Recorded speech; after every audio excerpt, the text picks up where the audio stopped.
Hello, everybody. My name is Allison Wells, and welcome to SEL Dallas Reads. As we continue our theme on communication, today's book will be The Fantastic Flying Books of Mr. Morris Lessmore, written and illustrated by William Joyce. And there was help with illustration by Mr. Joe Bloom.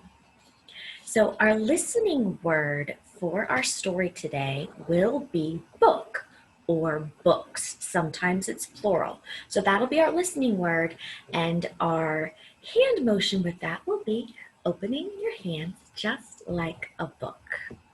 So get ready to read one of my favorites, this amazing story about the power of words and books and your own story.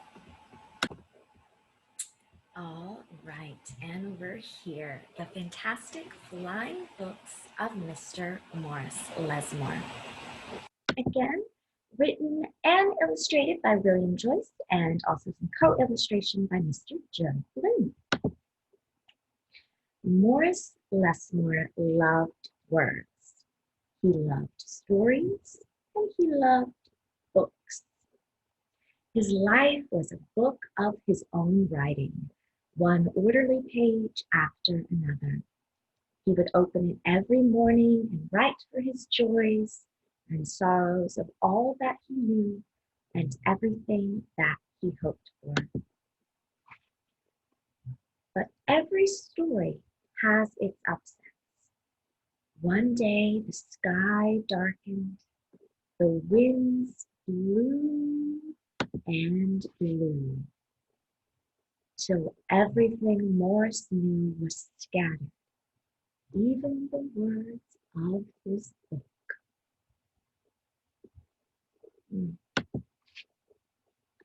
He didn't know what to do or which way to go. So he began to wander and wander. Then a happy bit of happenstance came his way. Rather than looking down, as had become his habit, Morris Lessmore looked up, and drifting through the sky above him, Morris saw a lovely lady. She was being pulled along by a festive squadron of flying books. What would you do if you saw that? Morris wondered if his book could fly, but it couldn't. It would only fall to the ground with a depressing thud. The flying lady knew Morris simply needed a good story, so she sent him her favorite. The book was An Amiable Fellow, and urged Morris to follow him. So the book led him to an extraordinary building where many books apparently nested. I wonder if that's a library. Morris slowly walked inside and discovered the most mysterious and inviting room he had ever seen. It was filled with the fluttering of countless pages, and Morris could hear a faint chatter of 1,000 different stories, as if each book was whispering, an invitation to adventure. Then his new friend flew up to him and landed on his arm. It held itself open as if hoping to be read, and the room rustled to life. And so Morris's life among the books began. Now Morris tried to keep the books in some sort of order, but they always mixed themselves up. The tragedies needed cheering up and would visit with the comedies. The encyclopedias, weary of facts, would relax with the comic books and fictions. All in all, it was an agreeable jumble.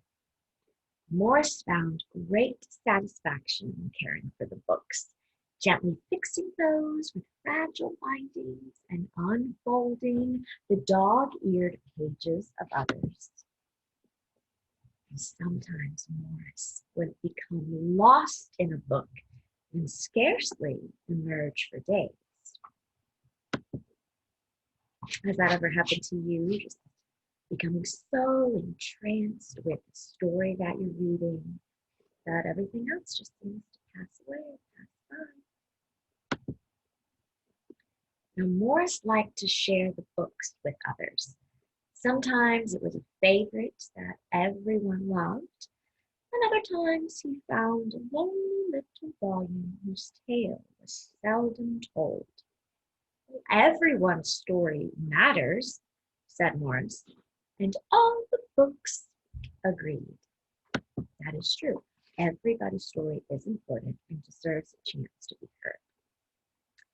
At night, after all the stories that needed telling had been told, and everyone had settled down to their proper places on the shelves, the great big dictionary would get in the last word.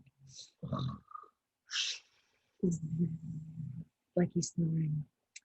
It was then that Morris Lessmore would once again write in his own book. He wrote of his joys and sorrows, of all that he knew and everything that he had hoped for. Then the days passed, and so did the months, and then years and years. You can see he's growing older as the seasons are changing. And Morris Lessmore became stooped and crinkly. But the books never changed.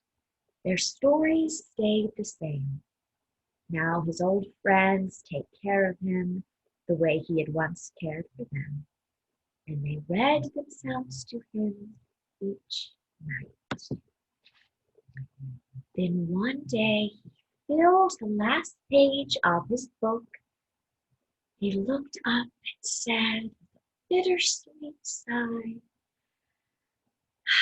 I guess it's time for me to move on. And the books were sorry, but they understood. Morris put on his hat and took his cane. And as he went to the door, he turned and smiled and then waved goodbye. I'll carry you all in here, he said, and pointed to his heart. The books waved their pages, and Morris Lessmore flew away. And as he flew, he changed back to the way he'd been that long ago day when they first all met.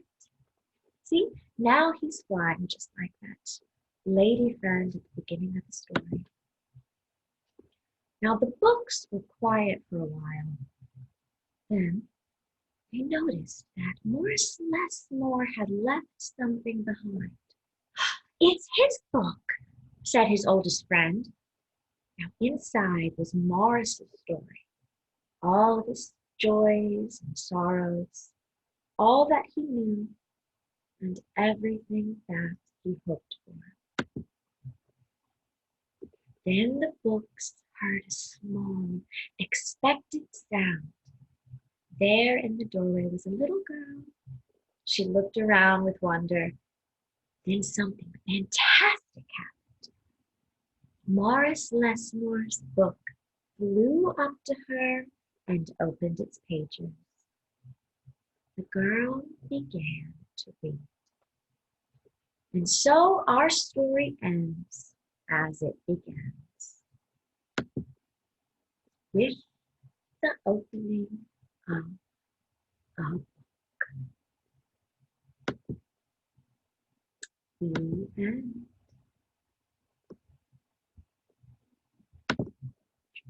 Thank you so much for sharing this time with me and joining me today with SEL Dallas Reads. I hope you enjoyed this super cute and important book about our stories. So as you discussed your theme of communication with your teachers and friends, think about how books communicate, how they communicate to you, how you might communicate back to them, and how they might communicate with each other. What story is a book you're reading ready to tell you? Maybe you can communicate or write your own story in your own book.